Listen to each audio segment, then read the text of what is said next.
Crypto market কি crash হতে পারে? কতটুকু ক্র্যাশ হতে পারে আর কতটুকু নিচে নামতে পারে? আজকের এই ভিডিওতে পাঁচটা কয়েনকে নিয়ে সুন্দর করে প্রাইস প্রেডিকশন করব। যেই পাঁচটা কয়েন যদি বলা যায় বর্তমান সময়ে কিন্তু প্রচুর মানুষের স্পট এবং ফিউচারে ট্রেড রয়েছে। তো এই পাঁচটা কয়েনের নাম একটু আপনাদের সর্বপ্রথম বলে দিই, যেমন বিটকয়েন, ইথেরিয়াম, সোলানা, জেটিও আর অকশান ইউএসডিটি। এই পাঁচটা কয়েনকে নিয়ে হয়তো ভিডিওটা একটু বড় হবে। যদি আপনাদের কাছে সময় থাকে পাঁচটা কয়েনের প্রাইস প্রেডিকশন আমি টেকনিক্যাল অ্যানালাইসিস ড্রয়িং করে দেবো, আপনারা নিজেরাও এইভাবে ড্রয়িং করে নিতে পারেন। দেখুন, আমার ভিডিওগুলো টোটালি কিন্তু এডুকেশনাল ইনফরমেশনাল পারপাসে হয়। আমি কিন্তু কোনো রকম কোনো ফাইন্যান্সিয়াল অ্যাডভাইজার নই, আমি জাস্ট আপনাদের ইনফরমেশন দিই যে মার্কেটে কী হতে পারে, রাইট? গতকালকের ভিডিও যারা দেখেননি প্লিজ একটু দেখে নেবেন, যে সাধারণত সেখানে আমি কি বলেছিলাম। মার্কেট কিন্তু ম্যানুপুলেশন হতে পারে, স্টপ লস, লিকুইডেশন প্রাইস যাতে অনেক দূরে থাকে। তো চলুন একটু বিটকয়েনটা দেখে নিই। বর্তমান সময়ে বিটকয়েনের ভ্যালু চলছে $63,949 আশেপাশে। বিটকয়েনের ডমিনেন্স কালকের তুলনায় আজকে কমেনি, কিন্তু মার্কেটে প্রাইস ম্যানুপুলেশন হচ্ছে। ডমিনেন্স রয়েছে বিটকয়েনের 51.09%। বিটকয়েনের ডমিনেন্স রয়েছে। অন্যান্য অল্ট কয়েন, মিড কয়েন যদি দেখেন অনেকটা গ্রিন, বর্তমান সময় অনেকটা রিকভারি নিয়েছে। সকালের দিকে কিন্তু ব্যাপক পরিমাণে মার্কেট কিন্তু কারেকশন নিয়েছে, একটা হেলদি কারেকশন। তো সেখান থেকে দাঁড়িয়ে বর্তমান সময়ে সাধারণত মার্কেট কি হতে পারে, আগামী দিনে কি এখানে বাইং জোন হতে পারে? তো চলুন আমরা একটু দেখে নিই। বিটকয়েনকে নিয়ে সুন্দর করে সময় লাগবে, তো ধৈর্য থাকলে দেখবেন টেকনিক্যাল অ্যানালাইসিসটা আপনারাও চার্টে অ্যানালাইসিস করে নেবেন। দেখুন, বিটকয়েনকে যদি ভালো করে দেখা যায়, গতকালকের ভিডিও বলেছি, আজকের ভিডিওটা আরও রিপিট হচ্ছে। তো যাই হোক, আজকে পাঁচটা ভিডিও কয়েনকে নিয়ে বলবো। ঠিক এইভাবেই মার্কেটকে যদি দেখা যায়, বিটকয়েনের ক্ষেত্রে যেভাবে আপনাদের ড্রয়িং করে দিয়েছি, যে মার্কেট দেখা যাচ্ছে এখন বর্তমানে 62,000 63,000-এ বিলং করছে। বিটকয়েন ম্যাক্সিমাম কোথায় আসতে পারে? আমি বলছি বিটকয়েন ম্যাক্সিমাম টু ম্যাক্সিমাম $60,000 আশেপাশে একটা রেজিস্ট্যান্স রয়েছে। এই রেজিস্ট্যান্সকে যতক্ষণ না ব্রেকআউট দিচ্ছে ততক্ষণ আমরা ধরতে পারি না যে বিটকয়েন 55,000-এ আসতে পারে, রাইট? এটাকে আমরা হেলদি কারেকশন বলতে পারি। দেখুন, বিটকয়েনের ক্ষেত্রে এখানে সাধারণত কত হাজার $63,608 আশেপাশে একটা সাপোর্ট জোন রয়েছে। তো বিটকয়েন বর্তমান সময় সাপোর্ট জোনে হোল্ড হচ্ছে। তাহলে নেক্সট আমাদের সাপোর্ট জোন কোথায় হতে পারে? $60,000 আশেপাশে।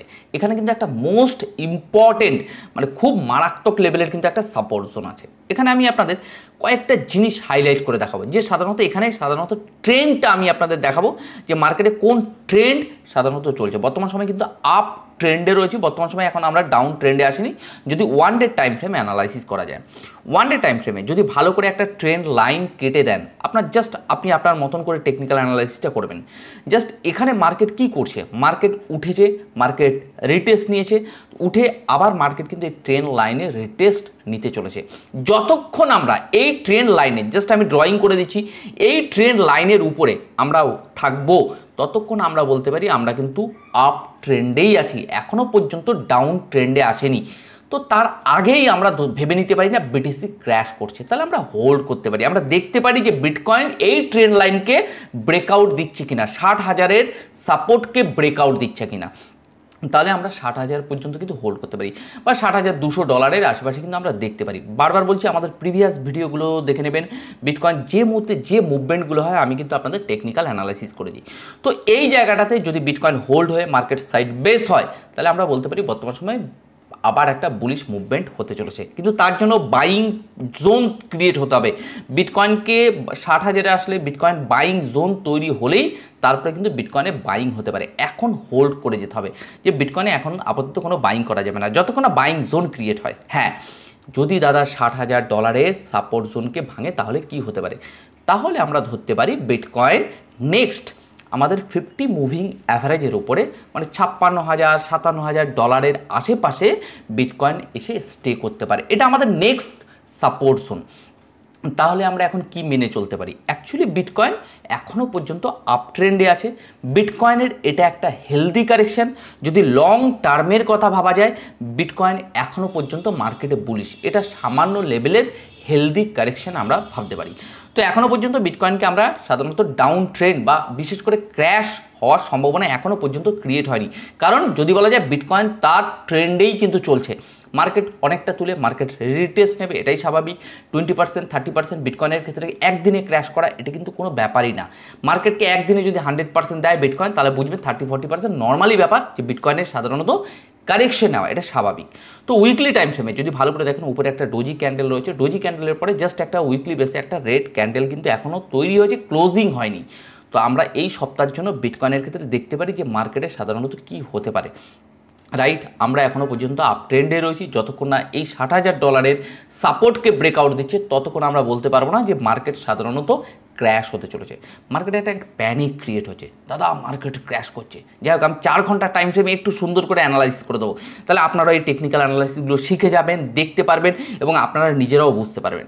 দেখুন, যদি 4 ঘন্টা টাইম ফ্রেমে জাস্ট একটু টেকনিক্যালি যদি অ্যানালাইসিস করা যায়, মার্কেটে এখানে একটা ট্রেন্ড চলছে। বহু মানুষ এই যে বিটকয়েন $63,632 আশেপাশে চলছে, এখানে বাইং করছে, কিন্তু এখনও পর্যন্ত বাইং জোন আসেনি। 4 ঘন্টার টাইম ফ্রেমে কিন্তু মার্কেট কিন্তু ডাউন ট্রেন্ডে রয়েছে বিটকয়েনের ক্ষেত্রে। যদি বলা যায় বিটকয়েন এখনও পর্যন্ত বাইং জোন তৈরি হয়নি, এখান থেকে বিটকয়েনকে রিকভারি আপনারা দেখতে পারেন $66,800 আশেপাশে। আমি আবার প্রাইস বলে দিচ্ছি, $66,800 আশেপাশে। আবার বিটকয়েনকে নিয়ে আসলো $62,000 আশেপাশে। তো বিটকয়েন এই জোনটা টোটালি হাইলি ভোলাটাইল এবং পাম্প ডাম্পে থাকবে। আমি কি বলেছি, manipulation zone, buying zone, selling zone, এগুলো সব আলাদা আলাদা যদি বলা যায় সিস্টেম। এগুলো আপনাকে আগামী দিনে আমি চেষ্টা করব এক এক করে স্টেপ বাই স্টেপ জানানোর। ইথেরিয়ামকে নিয়ে একটুখানি আমি সিম্পল কিছু ইনফরমেশন দিই। ইথেরিয়াম যদি বলা যায় $4,000 আশেপাশে টাচ করে ইথেরিয়াম একটা হেলদি কারেকশন নিয়েছে $3,294 আশেপাশে। দাদা আর কি ইথেরিয়াম ক্র্যাশ করতে পারে? হ্যাঁ দাদা, ক্র্যাশ করতে পারে, কারণ বর্তমান সময় এটাকে যদি বলা একটা রিটেস্ট বা কারেকশন ইথেরিয়াম, তার মানে এই নয় যে দাদা $2,000 চলে আসবে। তার জন্য যে জোন তৈরি করা, সেই জোন এখনও তৈরি করেনি। এবার যদি বলা যায় ওয়ান ডে টাইম ফ্রেমে, তাহলে ইথেরিয়াম কতটুকু আসতে পারে? ইথেরিয়ামকে আমরা সর্বনিম্ন $3,000 একটা সাপোর্ট আমরা মেনে নিতে পারি, যে $3,000 পর্যন্ত আসতে পারে ইথেরিয়ামের ক্ষেত্রে। তারপরে যদি ইথেরিয়াম এখান থেকে বাইং জোন তৈরি হয়, তাহলে আমরা বাইং জোনে গিয়ে ইথেরিয়ামকে বাই করতে পারি। তাহলে ইথেরিয়ামকে কি এখন বাই করা যেতে পারে? আমি বলবো দাদা একটু হোল্ড করে যান। ইথেরিয়াম এখনও অনেক নিচে এসছে, আমি দেখতে পাচ্ছি $3,292। ইথেরিয়াম অল টাইম হাইকে টাচ করেছিল, সরি $4,000কে অলরেডি টাচ করে গেছিলো। তাহলে আবেগের বসে এন্ট্রি নেওয়া যাবে না। যদি কোনো কারণবশত দেখা যায় যারা অনেক উপরে এন্ট্রি নিয়েছেন, 3200, 3600, 3400তে এন্ট্রি নিয়ে বসে আছেন, বা দেখা যাচ্ছে 4,000 এন্ট্রি নিয়েছেন, যদি কখনও মার্কেট $3,000, বারবার বলছি, আমি উল্লেখ করে দিচ্ছি, $3,000 এসে বাইং জোন ক্রিয়েট করতে হবে। মার্কেট $3,000 আসলেই যে কিনতে হবে তার কিন্তু কোনো মানে নেই। আমি বাইং জোন, সেলিং জোন বারবার হাইলাইট করি, বাইং জোনে গিয়ে কিনতে হবে। দেন যদি বলা যায় ইথেরিয়ামের ক্ষেত্রে, আমি 4 ঘন্টা টাইম ফ্রেমে সেম টু সেম একটা ট্রেন্ড লাইন রয়েছে। 4 ঘন্টা টাইম ফ্রেমে কিন্তু মার্কেট ডাউন ট্রেন্ডেই চলছে।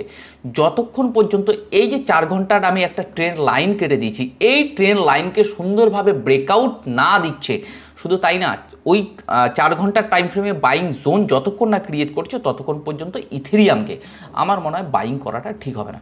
তো একটু হোল্ড করে যাওয়া। এবার আপনার যদি 2 বছরের টার্ম থাকে, যে না আমি 2 বছরের জন্য একবারে ফেলে দিলাম, মানে ইনভেস্টমেন্ট করে দিলাম, তারপরে যা হবে হবে, তো তার জন্য ঠিক আছে। কিন্তু বর্তমান সময় ইথেরিয়াম জাস্ট এখানটায় কিন্তু কয়েকটা দিন মার্কেট কিন্তু হোল্ড করবে। যে আপনি মার্কেট এই যে পড়ে গেছে, সাথে সাথে যে মার্কেট পাম্প করে 4,000-এ চলে যাবে তার কিন্তু সম্ভাবনা নেই। হ্যাঁ, মার্কেট রিকভারি নেবে। কতদূর রিকভারি নিতে পারে? দেখা যাচ্ছে $3,500, $3,600 আশেপাশে, $3,700 আশেপাশে মার্কেট গেল, গিয়ে কিন্তু আবার মার্কেট একটা রেটেস্ট নেবে।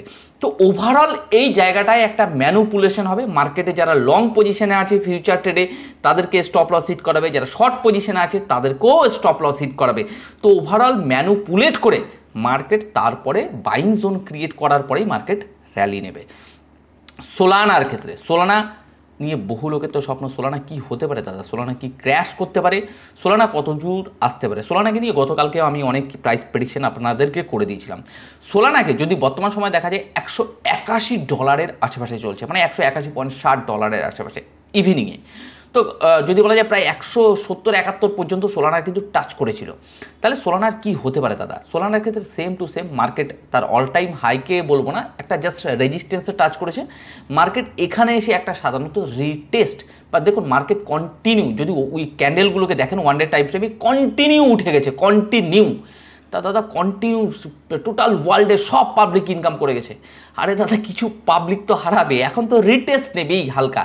এই জায়গাটাতে কি হবে, বহু মানুষ ট্রেড করার চেষ্টা করবে ফিউচার ট্রেড। আমি বলবো এই জোনটাতে ফিউচার ট্রেড টোটালি অ্যাভয়েড করুন।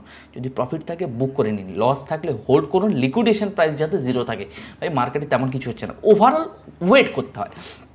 তো তো যাই হোক বর্তমান সময় আমি এটুকু বলতে পারি মার্কেটে এখান থেকে একটা আপনারা হেলদি কারেকশন দেখতে পারেন, পাম্প ডাম হতে পারে সোলানায় $150 আসলো, মেবি হতে পারে, কিন্তু মার্কেটে এই জায়গাটা হাইলি ভোলাটাইল থাকবে। এখনও পর্যন্ত মার্কেটে ক্র্যাশ, এখনও পর্যন্ত জোন কিন্তু তৈরি হয়নি। মার্কেটে কিন্তু ম্যানুপুলেশন হতে পারে, বহু লোকের যাদের লিকুইডেশন প্রাইস কাছে বা দেখা যাচ্ছে স্টপ লস কাছে তাদেরকে কিন্তু লিকুইডেট করানো হবে। তো দেখুন আমরা 2024-25 সাধারণত বুল রানে রয়েছি, তো বুল রানে যদি সবাই অর্থ উপার্জন করে তাহলে হারাবে কারা? তো আমি তো এই কথাটা আমার প্রত্যেকটা ভিডিওতে বলেই যাই আপনাদেরকে। তো যাই হোক মার্কেটে যেটা চলছে এখনও পর্যন্ত মার্কেটে manipulation, market maximum to maximum আসতে পারে $150 সোলানা, হতে পারে $170 আশেপাশে, আবার একটা সাপোর্ট নিয়ে মার্কেট আবার উপরে উঠে গেলো। তো এই জোনটাতে প্লিজ একটু ওয়েট করুন। জেটিওকে নিয়ে কিন্তু আমার প্রাইস প্রেডিকশন ছিল আপনাদেরকে, গতকালকের ভিডিওতে আমি জেটিও নিয়ে বলেছি, আপনাদেরকে বলেছিলাম উপরে একটা রেজিস্ট্যান্স জোন রয়েছে, যতক্ষণ পর্যন্ত জেটিও কয়েন তার এই রেজিস্ট্যান্স জোনটাকে সুন্দরভাবে ব্রেকআউট না দেয় ততক্ষণ পর্যন্ত আমরা ধরতে পারি না যে জেটিও সাধারণত $5 যেতে পারে। এবার কথা হলো যে দাদা তাহলে জেটিও কি অ্যাকচুয়ালি এখান থেকে পাম্প হতে পারে? ইয়েস, এখান থেকে পাম্প হতে পারে, কিন্তু এই জায়গাটাতে মার্কেট একটু হাইলি ভোলাটাইল আপনারা দেখতে পারবেন। দেখা মার্কেট রিকভারি নিচ্ছে আবার নিচে আসছে, মানে হাইলি ভোলাটাইল মার্কেটে। এখানে সাধারণত যারা ফিউচার ট্রেড করছে কখনো তার ব্যাপক পরিমাণে প্রফিট দেখাবে, কখনো তার ব্যাপক পরিমাণে লস দেখাবে। তো জেটিওর ক্ষেত্রে এই জায়গাটা যাদের প্রফিট আছে বুক করে নিতে পারেন, ওয়েট করুন। আর যদি লস থেকে থাকে liquidation price 0, no tension, market overall মার্কেটকে পাম্প করিয়ে দেবে। তার জন্য হতে পারে একটু সময় নিতে পারে। 4 ঘন্টার টাইম ফ্রেমে আমি আপনাদের জাস্ট একটু বলতে পারি 4 ঘন্টার টাইম ফ্রেমে জেটিও কিন্তু টোটালি বুলিশ মুভমেন্টে রয়েছে। রিজন হলো যদি বলা যায় জেটিওর ক্ষেত্রে এখনও পর্যন্ত আমি এই জোনটাকে দেখাচ্ছি 50 মুভিং অ্যাভারেজের উপরেই সাধারণত ক্যান্ডেল রয়েছে। এখনও পর্যন্ত তেমন ক্লোজিং যে 50 মুভিং অ্যাভারেজের নিচে এসে ক্লোজিং দিচ্ছে তেমন কোনো কিছু হয়নি। দ্বিতীয় কথা, এখানে আমি জাস্ট একটা ট্রেন্ড কেটে দিই, যতক্ষণ পর্যন্ত এই ট্রেন্ডের উপরেই আছে, মানে 50 মুভিং অ্যাভারেজের উপরেই রয়েছে যদি বলা যায়, তো এই 50 মুভিং অ্যাভারেজের উপরে থাকা মানে মার্কেট আপাতত বুলিশ রয়েছে। 4 আওয়ার্স টাইম ফ্রেমের কথা বলছি। তা মার্কেটে আমি বলতে পারি যা ধীরে ধীরে আস্তে আস্তে এই যে আজকের দিনে বহু লিকুইডেশন হয়েছে, বহু স্টপ লস হয়েছে অল ওভার ওয়ার্ল্ডে, তো সেই জায়গা থেকে দাঁড়িয়ে আমি এটুকু বলতে পারি মার্কেট কিন্তু ধীরে ধীরে ভলিউম ক্রিয়েট হবে, এর জন্য কিন্তু মার্কেট সময় নেবে। যে আপনি মনে করেছেন যে মার্কেট নিচে চলে এসছে আমি এখন কিনে রাখি, হ্যাঁ স্পট হলে ঠিক আছে, কিন্তু ফিউচারটাকে এখন অ্যাভয়েড করার চেষ্টা করুন, হোল্ড করুন। এই ক্রিপ্টো মার্কেট বলবেন বা স্টক মার্কেট বলবেন বা ফরেক্স মার্কেট বলবেন, এখানে ধৈর্য মানে পেশেন্সের খুব দরকার আছে। আপনার যদি ধৈর্য না থাকে এই সিস্টেম থেকে কিচ্ছু হবে না। সব সময় যে ট্রেড থেকে উপার্জন করতে হবে তার কোনো মানে নেই। অকশান ইউএসডিটি, অকশান ইউএসডিটির ক্ষেত্রে আজকে বহু কথা বলার আছে। আমার অকশান ইউএসডিটি নিয়ে বহু কথা ছিল যে আগামী দিনে এই অকশান ইউএসডিটি সত্যি একটা ভালো লেভেলের রিটার্ন দেবে, কিন্তু মার্কেটে এই কয়েনটা খুব মানে মানুষকে ভুগিয়েছে, প্রচুর ভুগিয়েছে। এবার আমারও ট্রেড ছিল, আমাকেও প্রচুর ভুগিয়েছে, কিন্তু আমার লিকুইডেশন প্রাইস অনেক মানে অ্যাকচুয়ালি নিচে, শুধু তাই নিয়ে স্পটেও কিছু বাইং করা ছিল। যদি বলা যায় এই অকশান ইউএসডিটির কথা যদি বলা যায় বর্তমান সময়ে মার্কেট তার সাপোর্ট জোনে আছে। আমাদের ভুলটা কোথায় হয়? আমাদের ভুল হয় আমরা কোনো একটা জায়গায় বাইং করার পরে যখন মার্কেট সাপোর্ট জোনে আসে, মার্কেট যখন আর নাবার সম্ভাবনা খুব কম, দেখা যাচ্ছে ম্যাক্সিমাম $1-2 হেরফের হতে পারে, সাপোর্ট ইজ একটা এরকম দাগ হয় না, লাইন হয় না কখনো, সাপোর্ট হয় একটা জোন রাইট। তো সাপোর্ট জোনে যখন আপ অ্যান্ড ডাউন করে আমরা ভাবি যে মার্কেট আরও নিচে চলে আসবে, প্যানিক ক্রিয়েট করা হয় মার্কেটে। তো আমরা আতঙ্কে সাধারণত বিভিন্ন কয়েনকে সেল করে দিই। আপনারা জানেন বর্তমান সময় কিন্তু বুল রান চলছে, আমরা বেশিরভাগ লোক সাধারণত লস করি। কী কারণে? আতঙ্কে। প্রচুর ভিডিও দেখি, এ ওই কথা বলছে, ও ওই কথা বলছে, ও সেই কথা বলছে, ওভারঅল দেখা যাচ্ছে 10 জনের ভিডিও থেকে আমি সিদ্ধান্ত নিলাম মার্কেটে সেলই করে দেওয়া ভালো। কিন্তু দেখছি যেই সেল করে দিয়েছেন দাদা মার্কেট পাম্প করছে, এখন আর এন্ট্রি হবে না, তো আপনাকে হোল্ড করতে হবে নেক্সট বাইং জোনের জন্য। তো যাই হোক আজকে আমি 5টা কয়েনকে নিয়ে আপনাদেরকে বললাম। অকশানকে নিয়ে একটু বলতে পারি মার্কেট সাপোর্ট জোনে আছে। সাপোর্ট জোন মানে হচ্ছে বাইং জোন, সেলিং জোন নয়। রেজিস্ট্যান্স গিয়ে সেলিং জোন হয়, হাইলি ভোলাটাইল হয়, কিন্তু সাপোর্ট জোনে এসে সেল করা মানে বোকামি। তো যাই হোক ওভারঅল যদি বলা যায় 5টা কয়েন নিয়ে আজকে প্রাইস প্রেডিকশন করে দিলাম। আজকে বলবো না আমার চ্যানেলকে সাবস্ক্রাইব করুন। আগামী দিনে যদি আপনার মনে হয় যে না এই চ্যানেল আপনার পথের সাথী হতে পারে, বিভিন্ন অ্যানালাইসিস, টেকনিক্যাল অ্যানালাইসিস শেখা যেতে পারে, বিভিন্ন ইনফরমেশন ক্রিপ্টো রিলেটেড পাওয়া যেতে পারে, তাহলেই সাবস্ক্রাইব করবেন। আর যদি ওভারঅল যদি আপনার মনে হয় না ভিডিওটা যে ইনফরমেশনগুলো দেওয়া আছে ঠিক হয়েছে, লাইক করবেন, নয়তো ভাই ডিসলাইক করে দেবেন। আর যদি কোনো কিছু বলার থাকে যে না দাদা কিছু আমার জানা রয়েছে, কমেন্ট বক্সে এসে কমেন্ট করতে পারেন। আমি ফ্রি থাকলে অবশ্যই আপনাদেরকে কমেন্টের রিপ্লাই করি। আর যারা এখনও পর্যন্ত আমার গ্রো ক্রিপ্টো চ্যানেলের টেলিগ্রাম চ্যানেলে যুক্ত হননি, আমি ডেসক্রিপশানে টেলিগ্রাম চ্যানেলের লিঙ্ক দিয়ে দিতে পারি, আপনারা যুক্ত হতে পারেন। তো যাই হোক, আজকে আমার ভিডিও এখানেই শেষ করছি। আপনারা ভালো থাকুন, সুস্থ থাকুন আর আপনার অর্থকে সুরক্ষিত রাখুন।